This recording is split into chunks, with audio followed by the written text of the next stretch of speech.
got a kind of cool video that I wanted to share with you guys. So we do a decent amount of hay, and as I was cutting, I saw this doe that was hanging out in the field and hanging around a little more than they usually do. And I saw some grass moving by it, and I thought, okay, there's got to be a fawn there. This is the time of year.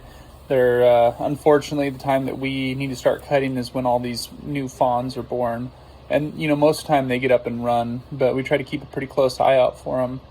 Well, sure enough, I saw the grass move and stopped when I got pretty close to it. Got out and took a look, and this guy was hunkered down. Unfortunately, as I was trying to get him to get out of the field I was cutting, he just kept circling back and just going a little deeper into the field, trying to avoid me, but then hunkering right back down where I was going to be cutting. So I know you're not supposed to touch him. You're not supposed to get your scent on him at all, but I didn't really have a choice. I went to pick him up here, and he took off running.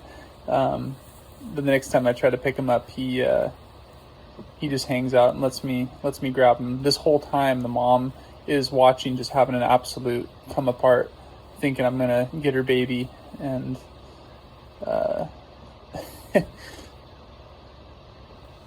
he eventually just lets me get my hand underneath him. I had to turn the camera off just for a second so I could make sure I got a good hold of him.